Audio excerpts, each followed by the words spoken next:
मतगणना के लिए जिला प्रशासन की तैयारियां लगभग पूरी हो गई है। 300 पुलिस अधिकारी व कर्मचारी पर सुरक्षा का जिम्मा रहेगा। मतगणना दुर्ग जिले के जुनवानी स्थित शंकराचार्य इंजीनियरिंग कॉलेज में सुबह 8 बजे से होनी है। मतगणना के दिन सुबह से ही कॉलेज का पूरा हिस्सा नो व्हीकल जोन बना दिया जाएगा। यहाँ दोनों तरफ बैरिकेड्स लगाकर किसी को भी आने जाने की अनुमति नहीं होगी। विधानसभा चुनाव में ईवीएम में डाले गए मतों की गणना विधानसभा वार 14 टेबलों पर की जाएगी। खास बात यह होगी कि इस बार सभी टेबलों पर हर चक्र में गणना एक साथ की जाएगी। हर चक्र की गणना के बाद एजेंटों को गणना पत्रक दिया जाएगा। इस पत्रक पर गड़बड़ी अथवा अन्य कारणों से एजेंट आपत्ति भी कर सकेंगे। इसके लिए एजेंटों को अधिकतम 5 मिनट का समय मिलेगा। विधानसभा चुनाव के लिए डाले गए मतों की गणना के दौरान इस बार अफसरों को भी बंदिशों का सामना करना पड़ेगा। प्रत्याशी और एजेंट तो दूर, रिटर्निंग ऑफिसर और सहायक रिटर्निंग ऑफिसर भी मोबाइल का इस्तेमाल नहीं कर सकेंगे। ऑब्जर्वर को छोड़ किसी को भी मतगणना स्थल पर मोबाइल ले जाने नहीं दिया जाएगा।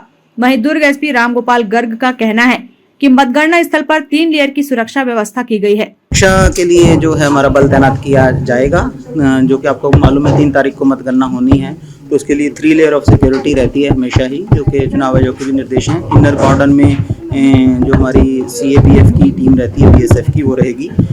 जो इंटरमीडिएट कॉर्डन है उसमें सीएएफ की बल रहेगा और आउटर कॉर्डन में जिला पुलिस का बल रहेगा। उप निर्वाचन अधिकारी बजरंग दुबे ने कहा कि मतगणना के दौरान सुविधा अनुसार चक्रों की स्थिति तय कर ली जाती थी, लेकिन इस बार ऐसा नहीं किया जा सकेगा। सभी विधानसभा के लिए टेबलों पर ईवीएम में डाले गए मतों की गणना हर चक्र में एक साथ शुरू की जाएगी।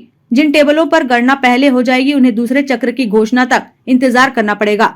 जिले के 6 विधानसभा के मतों की गणना 3 दिसंबर को जुनवानी के शंकराचार्य इंजीनियरिंग कॉलेज में की जाएगी। मतगणना सुबह 8 बजे से शुरू होगी, लेकिन सबसे पहले डाक मत पत्रों की गणना शुरू की जाएगी। इसके लिए शुरू के आधे घंटे का समय तय कर लिया गया है। आधे घंटे बाद यानी 8:30 बजे गणना के लिए पहला ईवीएम टेबलों पर लगाया जाएगा। ईवीएम और डाक मत पत्रों की गणना अलग अलग टेबल पर की जाएगी। ईवीएम पर मतगणना के दौरान इस बार राजनीतिक दलों के एजेंटों को जोड़ घटाना नहीं करना पड़ेगा। दरअसल इस बार एजेंटों को मतगणना के तत्काल बाद गणन सुपरवाइजर हस्ताक्षर युक्त गणना पत्रक देगा। इसमें सभी प्रत्याशियों को मिले मत लिखे होंगे। इससे पहले तक एजेंटों को मतों की संख्या खुद लिखकर जोड़ घटाना करना पड़ता था। दुर्ग जिले में सभी 6 विधानसभाओं की मतगणना के कार्य के लिए समस्त आवश्यक तैयारियां पूर्ण कर ली गई हैं। काउंटिंग सुपरवाइजर्स और काउंटिंग असिस्टेंट के लिए आवश्यक जो मैन पावर है उसको उनका आदेश हो गया है और उनका प्रशिक्षण भी हो गया है। अंतिम प्रशिक्षण उनका 2 तारीख को दोपहर में 2 बजे काउंटिंग हॉल परिसर में ही बाहर हमने एक भवन का चयन किया, वहां पर कराया जाएगा।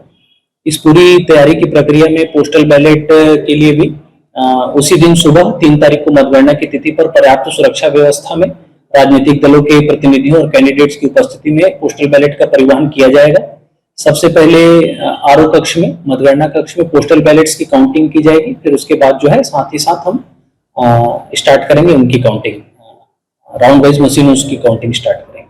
जी, अभी तक जो काउंटिंग स्टाफ का रैंडमाइजेशन हुआ है उसमें जो 2nd और 3rd रैंडमाइजेशन होगा वो ऑब्जर्वर सर की उपस्थिति में ही होगा और हर आरओ कक्ष में ऑब्जर्वर स्वयं उपस्थित रहेंगे उस विधानसभा के लिए जो भारत निर्वाचन आयोग ने असाइन किए हैं। उन्हीं के उपस्थिति में मतगणना का संपूर्ण कार्य जो है वो संपन्न होगा। प्रत्येक विधानसभा में मतगणना हेतु 14 टेबल और पोस्टल बैलेट हेतु 2 टेबल लगाए गए हैं। हाँ, एक शिकायत ऐसी प्राप्त हो रही थी, उस संदर्भ में उनकी मांग थी कि जो हमारा ट्रेजरी ऑफिसर का कार्यालय है जहाँ पर रखा गया है पोस्टल बैलेट्स को, वहां पर निगरानी के लिए सीसीटीवी कैमरे लिए जाए। तो सीसीटीवी कैमरों का इंस्टॉलेशन किया जा चुका है। साथ ही वहां पर पुलिस की सुरक्षा व्यवस्था पहले से मौजूद रहती है ट्रेजरी में, उसके बाद भी अतिरिक्त बल लगाया गया है उनकी मांग पर। हाँ जी, हमारा जो स्ट्रॉन्ग रूम प्रीमाइस है और जो काउंटिंग हॉल है वो बिल्कुल आसपास ही है, अगल बगल ही है और एक ही परिसर में। वहां पर 3 लेयर्ड सिक्योरिटी है। सबसे आउटर लेयर पर छत्तीसगढ़ पुलिस है, उसके बाद वाली लेयर पर छत्तीसगढ़ सशस्त्र बल है और इनर कॉर्डन में जो है, इनर कॉर्डन के बाहरी लेयर पर जो है बॉर्डर सिक्योरिटी फोर्स की एक कंपनी तैनात है। जो मतगणना का कार्य है वो राउंड वाइज चलेगा और प्रत्येक राउंड की समाप्ति पर जो भी परिणाम होंगे, जो भी दलगत रुझान होंगे, उन्हें साझा करने के लिए जनसंपर्क अधिकारी के माध्यम से एक मीडिया सेंटर की स्थापना की गई है। उस मीडिया सेंटर में हमारे उद्घोषक के माध्यम से राउंड वाइज जानकारी साझा की जाएगी। Bureau report, grand news.